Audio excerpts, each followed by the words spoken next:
Mais d'abord, Charlotte Dornelas est avec nous sur Europe 1 comme tous les jeudis. Bonjour Charlotte. Bonjour Dimitri, bonjour à tous. On va parler ce matin du rapport sur les frères musulmans. On attend sa publication qui doit se faire donc demain, vendredi, à l'initiative d'Emmanuel Macron, qui a appelé le gouvernement hier à lui faire des propositions d'ici le début du mois de juin devant, je le cite, la gravité des faits. À quel genre de mesures est-ce qu'il faut s'attendre ?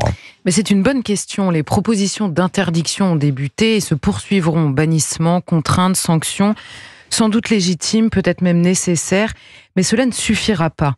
Car que reproche-t-on aux frères musulmans exactement ?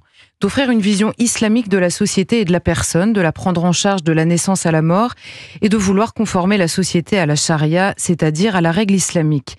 Les frères musulmans prennent les moyens, parfois subventionnés d'ailleurs, écoles coraniques, associations culturelles, sportives, artistiques, soutien scolaire, entraide professionnelle, sites de rencontres, revendications halal, défense du port du voile au nom de la liberté individuelle.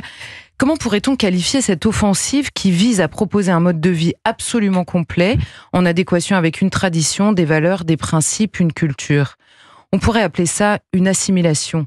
La gravité des faits, selon le mot d'Emmanuel Macron, va bien au-delà de la question islamiste ou du risque terroriste en réalité. C'est l'histoire d'une assimilation qui porte des fruits.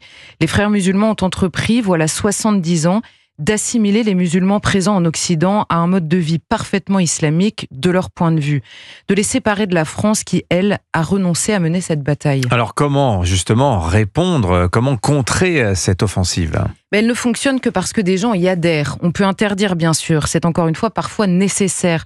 On doit surtout attirer ailleurs, réussir à tirer de leurs griffes, sans la faire grossir continuellement, cette population d'origine étrangère, musulmane, que vise expressément l'offensive. Il faut les ministres de l'Intérieur et de la Justice, en effet, mais aussi de l'Éducation nationale, de la culture, de la jeunesse, des sports. La phrase qui suit n'est pas issue d'un discours de Villiers, mais du rapport lui-même. Je cite, « Un nouveau discours public sera nécessaire, probablement nécessaire, qui ne cantonne pas la République à la laïcité et soit de nature à proposer les ferments d'une amitié civique.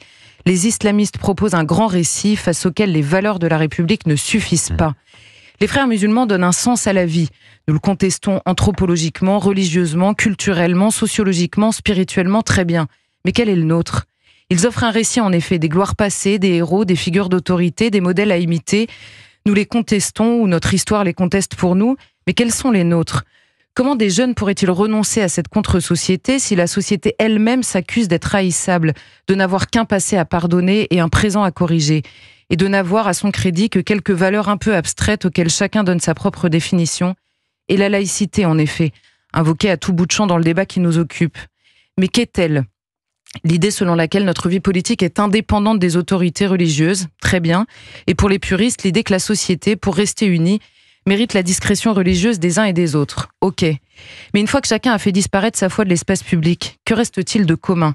La laïcité n'est pas un contenu, elle est un cadre. Et ensuite... Mais la laïcité elle-même est déjà accusée d'islamophobie, Charlotte. Est-ce qu'il ne faut pas la défendre ? L'accusation d'islamophobie est un outil de choix des frères musulmans. Et comment fonctionne-t-il ? Ils définissent ce qu'est le mode de vie musulman pour eux, l'imposent et hurlent à l'islamophobie lorsque des Français leur font remarquer, un peu naïvement, que nous n'avions pas l'habitude de vivre ainsi en France et que nous aimerions continuer à vivre à peu près comme nous l'avons toujours fait. La laïcité est une réponse insuffisante. La bonne réponse, c'est la culture française. Un passé, une histoire, une manière d'être au monde, d'établir des relations humaines, des codes, des principes, des vertus, des modèles, une force, une fierté, des gloires et des victoires. Bref, tout ce pourquoi la France est aimée à travers le monde et que nous n'arrivons plus à considérer nous-mêmes. Nous devons le retrouver, le réapprendre à l'aimer et ainsi nous pourrons l'offrir, donner envie. Nous aurons enfin en commun, à nouveau, un peu plus qu'une série d'interdictions visant à nous protéger sans plus trop savoir ce que nous protégeons. Vaste programme, Charlotte Dornelas. Peut-être qu'il faudra attendre un peu au-delà du début juin. Mais il faut commencer maintenant. Mais commençons maintenant.